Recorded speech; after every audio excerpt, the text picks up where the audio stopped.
A real estate agent handed me a flyer last weekend at an open house. It was glossy, folded in thirds, and smelled faintly of toner. The headline across the top said, "Your starter home awaits." Below it was a photo of a 1,500 square foot split level with original windows and a kitchen that hadn't seen an update since the Clinton administration. The price? $749,900. I stared at it for a solid 30 seconds before my brain could even process the phrase starter home sitting above the number 750,000. In what universe is $750,000 a starter anything? A starter yacht? Maybe a starter beach house in a movie, not a fixer-upper in a regular suburban cul-de-sac where the neighbors have a trampoline.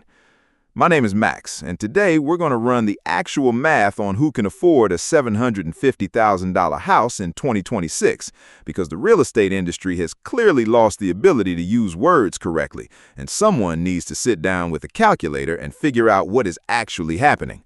According to the 2026 Zillow Home Value Index, this middle-of-the-road price tag is now the entry point for over 45% of the American metropolitan market. Before you scroll away because $750K isn't on your radar, stay with me. This video is especially for you. What's happening at this price point is the canary in the coal mine for every price point below it.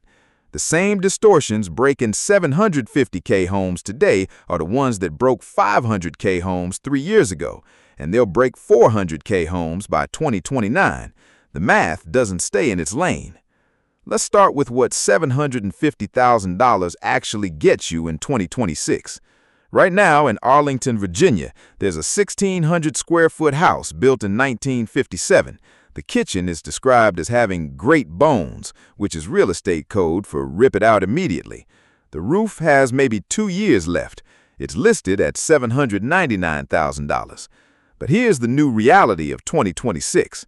You aren't just bidding against other families, you're bidding against institutional investors. In Q1 of this year alone, corporate buyers snatched up 28% of single-family homes in this bracket, often with all-cash offers that waive inspections. This isn't an anomaly. It's the median in Fairfax, parts of Boston, coastal San Diego, Seattle, and Boulder. In San Francisco, $750K doesn't even buy you a house. It gets you a 600 square foot one-bedroom condo with a $900 monthly HOA fee. Now, let's do the down payment math, because this is where most home ownership dreams quietly expire. A 20% down payment on a $750,000 house is $150,000. Let that land. $150,000 in cash, just sitting there, ready to wire to a title company. The Federal Reserve puts the median American household's transaction balance at around $8,000. You aren't a little short, you are $142,000 short. If you save 15% of your gross income every year, which almost no one does, it would take you 12 years to hit that 20%, assuming prices don't move, which they won't. By the time you save that $150,000, the starter home will likely cost $900,000. This is why the median age of a first-time home buyer hit 40 years old in 2025. Your parents were paying off their houses at the age people now buy their first ones. The American adulthood timeline has been pushed back by a full decade. Because most people can't swing $150K, they put down 5% or 10% and meet a new friend called PMI, private mortgage insurance. On a $750,000 loan, this runs you between $200 and $450 a month. It's a recurring tax for the inconvenience of being normal. Let's say you put 10% down, which is $75,000.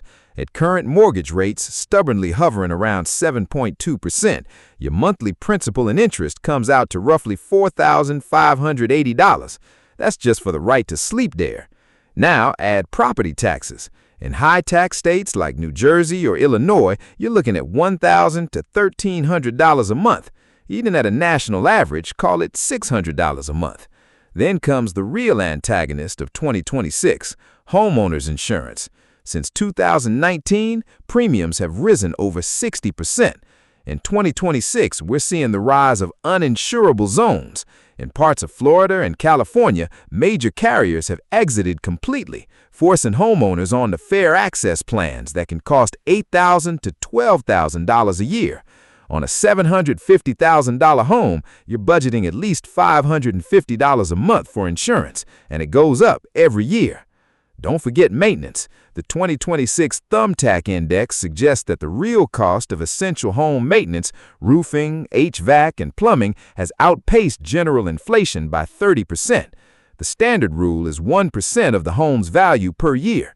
On $750K, that's $7,500 annually, or $625 a month. When you stack it all up, mortgage, taxes, insurance, maintenance, and PMI, the total monthly cost is roughly $6,800.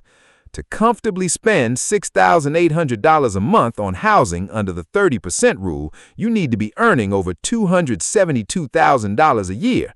Only about 10% of American households earn that much. So who's buying these houses? It's not the middle class. It's dual-income tech workers with stock packages, people receiving intergenerational wealth transfers from their parents, or institutional investors. I want you to meet a couple I know, the Millers. They earn a combined $250,000. They are, by all accounts, winning. They bought a $750,000 house last year. After taxes and a 5% contribution to their 401ks, because they can't afford the 15% anymore, they have about $5,500 left for the month. But here's the 2026 reality check. Daycare for 2 kids is now $4,000 a month in most major hubs. Electricity and heating bills have jumped 25% since 2023. Groceries for a family of 4 average $1,400. They're high earners, not rich yet, the Henrys. They drive nice cars and live in a good district, but they're one car repair or one medical bill away from a credit card spiral. And in 2026, there's a new shadow over this math, the AI displacement factor. If you take on a $6,800 monthly obligation, you're betting that your white-collar job is AI-proof. For the first time in history, we're seeing high-income earners hesitate to buy because they don't know if their specific role will exist in 36 months. If the math doesn't work, why do we keep doing it? Because owning a home is treated like a religion in America. But here's the truth. Owning a home in 1985 and owning a home in 2026 are 2 completely different financial transactions. Your parents bought their house for 3 times their income. You're being asked to buy yours for 9 times your income at higher rates. I'm giving you permission to do something almost nobody will say out loud. You can just not buy the house. Renting is not throwing money away. Paying $4,200 a month in interest to a bank is throwing money away. If you take that $150,000 down payment and put it into a low-cost S&P 500 index fund, historical averages suggest it could grow to over $2.8 million in 30 years without you ever having to fix a leaking roof or pay a property tax bill. In 1985, a teacher or an electrician could afford a house in most of America. In 2026, even physicians and software engineers are struggling in half of it.